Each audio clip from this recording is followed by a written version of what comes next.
Anyway, let's not get into that. Now, the town of Cannes-sur-Mer was perfectly prepared for cycling today because it was the starting point for the latest stage of the Tour de France. Come on, Chris Froome! Come on. Come on. Now, one town that wouldn't need any setup for a bike race is Stevenage. They've been ready since the 1950s, as Ade discovers.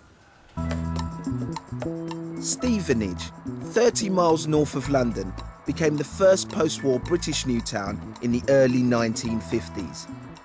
And this is the only place in the whole of Britain designed for getting around on your bike. You've got to love it.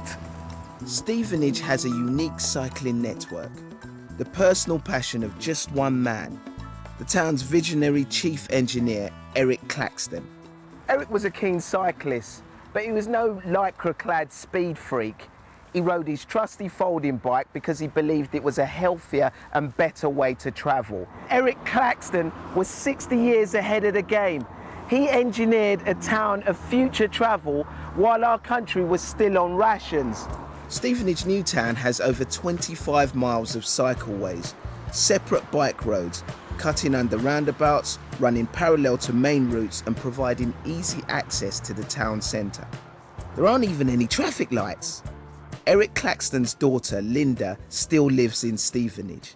Cycle tracks had been a disaster in the 30s and 40s elsewhere, so he was determined to have what he called cycle ways, so the cyclists could travel separately from the motorised traffic and not have to rejoin them for junctions, which is where the cycle tracks had created the disasters and injuries and fatalities, unfortunately. He had to be a bit cunning, really, in order to get what he wanted.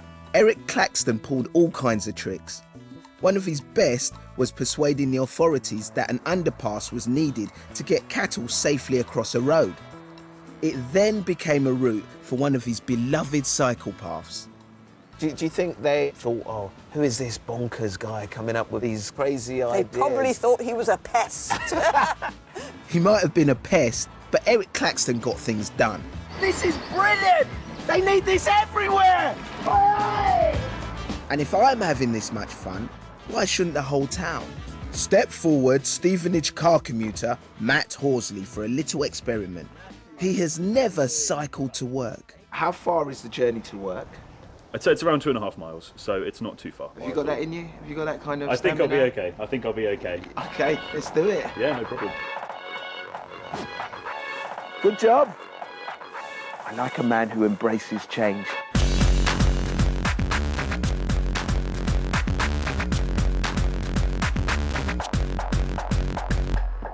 Cycling writer Carlton Reid is an expert on Eric Claxton and his achievements. He was ahead of his time, very much so. Bodies from all over the world would come to Stevenage to have a look at the way they were designing this town. It was actually quite a happening place in the 1970s from an architecture and town planning point of view.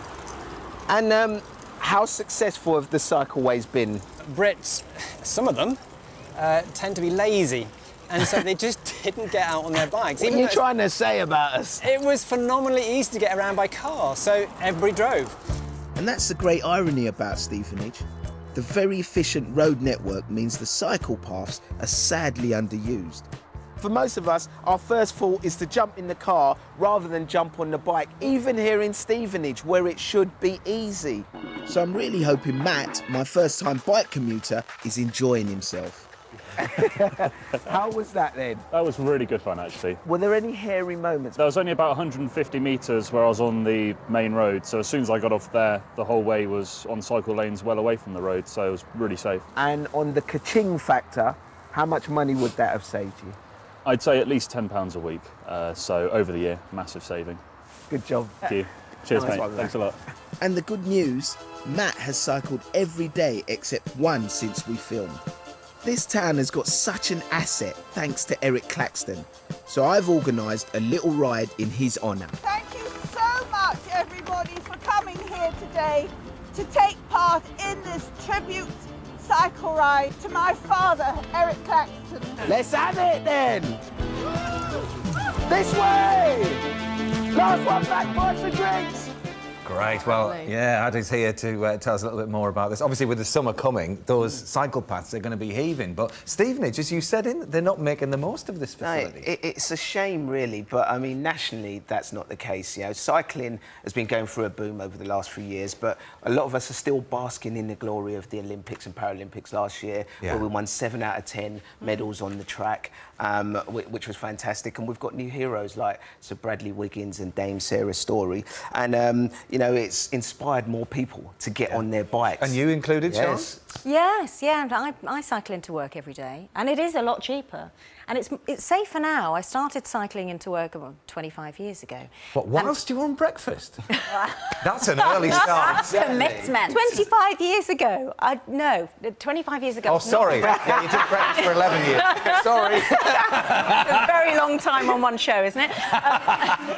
But it's a lot safer now than it was in those days, because there are a whole pack of you, and they're all in high-vis jackets, and you know, you just feel a lot safer. I think motorists are more aware as well. Well, when you say there's a whole pack of you, British Cycling says 6.8 million people now cycle once a month, which is 1 million people more than over the last 4 years. So, I mean, I know you're saying you feel safer, but I wouldn't be messing with you on the roads. Yeah. What? Well, you know, I think. Yeah, but you still feel quite vulnerable, because it's you against a, you know, ton of metal, and they could just swerve in front of you without indicating, and people step out in the road. You know, it still feels quite dangerous.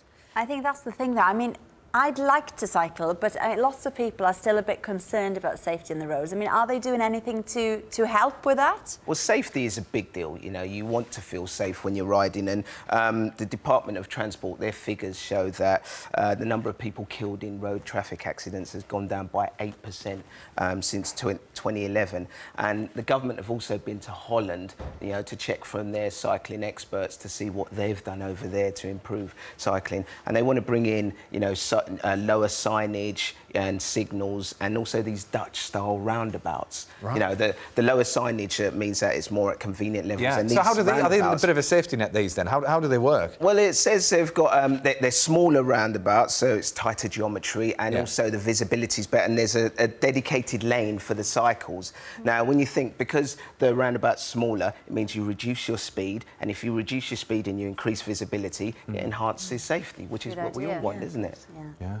And in Wales, Sean, they're trying to pass a law to make everybody more healthy and environmentally aware. Oh, are they? Now, tell us about that then, Addy, because they're trying to get it passed, aren't they? Yes, you're right. The Welsh are ahead of the game as usual, and the Welsh Assembly. I thought I'd bring you guys in, but the Welsh Assembly are trying to bring in a bill called the Active Travel Bill, and if it becomes law, it will mean that local authorities in Wales will be required to create traffic-free routes for cyclists that link key sites like hospitals, schools, and shopping malls. Now, it's early stages, but if the bill goes through, it could become law before the end of this year. Great idea, especially cycle past See how it goes? schools, away from main roads. Yeah. Right on.